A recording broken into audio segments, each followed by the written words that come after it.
بسم اللہ الرحمن الرحیم۔ حضرت زینب نے جب کربلا کی جنگ میں جانے کے لیے اپنے شوہر سے اجازت لی، جب حضرت فاطمہ کی وفات کا وقت قریب آیا، تب حضرت فاطمہ رضی اللہ تعالیٰ عنہا نے اپنی بیٹی سیدہ زینب کو اپنے پاس بلایا، جو کہ صرف 7 سال کی تھیں، اور ان سے کہا، بیٹی زینب، میں تو اس دنیا سے جا رہی ہوں، اب تمہیں فاطمی کردار ادا کرنا ہے۔ کربلا میں میرا بیٹا حسین اکیلا ہوگا، اس کو نہ اس وقت باپ کا سہارا ہوگا، نہ ماں کی شفقتیں اس کے ساتھ ہوں گی، تو بیٹی تمہیں باپ بن کر بھی اسے سہارا دینا ہے اور ماں کا پیار بھی دینا ہوگا۔ اے میری بیٹی زینب، جب تم کربلا کے اندر میرے بیٹے حسین کو دیکھنا کہ اس کا بیٹا علی، جو کہ وہ کربلا کی تپتی ریت پر تڑپتا ہوگا، تو اس تڑپتے ہوئے بیٹے کو سہارا دینا، اور جب دیکھنا اس کا ننھا سا معصوم بچہ علی اصغر تڑپتا ہے،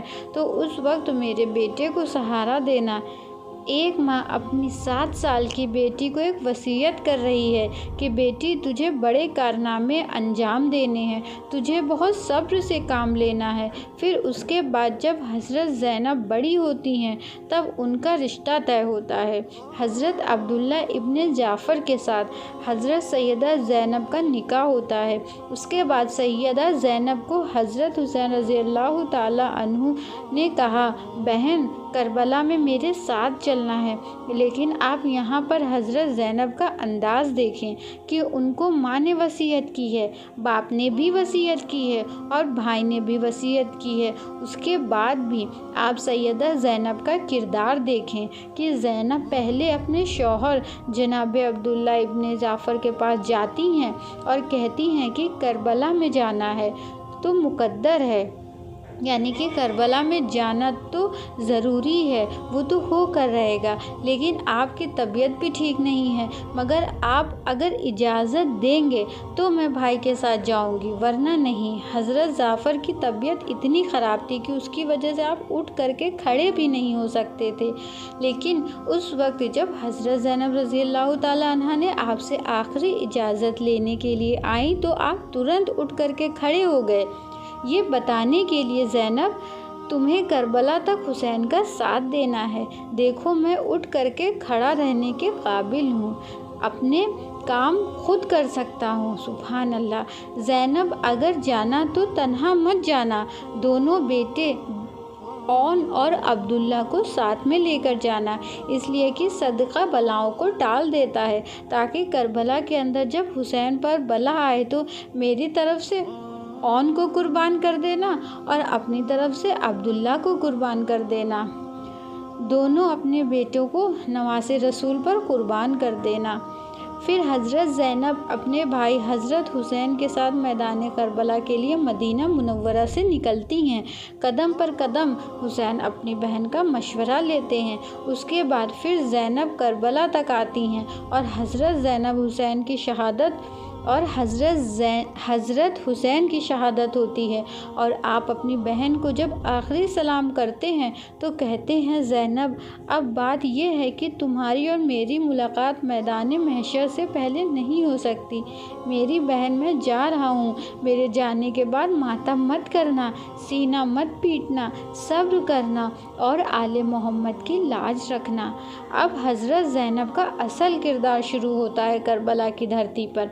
اون اور عبداللہ کی شہادت کے بعد جب اس جنگ میں سبھی آل محمد کو یزید شہید کر دیتا ہے اور ان کے سروں کو کاٹ کر نیزوں کے اوپر چڑھا دیتا ہے، ان کے جسموں کو گھوڑے کے ٹاپو کے ذریعے کچل دیا گیا، ذرا سوچئے اس جنگ میں چھوٹے سے معصوم 6 مہینے کے علی اصغر کو کیسے ان لوگوں نے گھوڑوں کے ذریعے روندا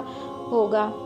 اس وقت سیدہ زینب کے دل پر کیا گزرتی ہوگی؟ عورتیں پچھاڑے کھا رہی ہیں، لیکن سیدہ زینب کبھی علی بن کر، کبھی حسین بن کر، کبھی فاطمہ بن کر پورے گھرانے کو ساتھ لیتی ہیں اور ان کو سہارا دیتی ہیں۔ کربلا کے اندر عورتوں کے خیموں کو لوٹ لیا گیا، ان کی چادریں چھین لی گئیں، جن کے چہرے کو کبھی چاند اور سورج نے بھی نہیں دیکھا، جن کے گھر جبریل آتے ہو، ان کے گھر کی عورتوں کی چادر چھین لی گئی، مگر قربان سیدہ زینب کے حوصلے پر سیدہ زینب کہتی ہیں، نبوت کے گھر کی عورتوں، کل تک کہ تم اپنے چہروں کو دوپٹے سے چھپاتی تھی، اب دوپٹے چھین لیے گئے ہیں، لیکن بے پردہ مت ہو جانا، اپنے بالوں کے ذریعے چہروں کو چھپا لو تاکہ بے پردگی کا کوئی شائبہ تک نہ رہے۔ پھر اس کے بعد سیدہ سکینہ کے چہرے پر یزیدیوں نے تماچے مارے، اللہ اکبر، اور تماچے مارنے کے بعد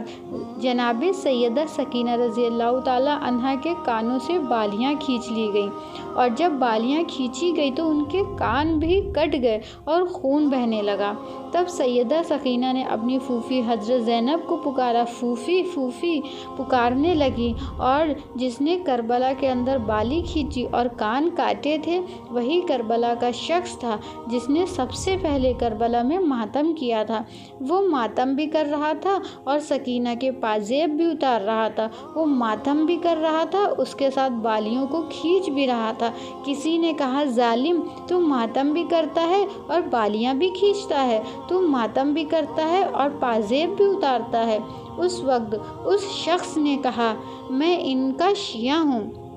اس لیے ان کی مصیبت میں ماتم بھی کر رہا ہوں، لیکن بات یہ ہے کہ اگر میں سکینہ کی بالیاں نہ کھینچوں گا تو کوئی اور آ کر چھین لے گا، اگر میں پازیب نہ اتاروں گا تو کوئی اور آ کر پازیب اتار لے گا، اس لیے میں ماتم بھی کرتا ہوں اور چھینتا بھی ہوں۔ سیدہ سکینہ بے ہوش ہو کر گر جاتی ہیں، حضرت زینب ان کو بھی سہارا دیتی ہیں۔ مظلوم زین العابدین جلتے ہوئے خیموں میں پڑے ہوئے ہیں، اور جو ان کا چمڑے کا بستر تھا وہ بھی یزید چھین کر لے گئے، اور امام زین العابدین جلتی ہوئی زمین پر ہیں۔ ان کی کیا کیفیت تھی، جن کو آرام اور رحمت کے ساتھ کبھی سینے پر سلایا جاتا تھا،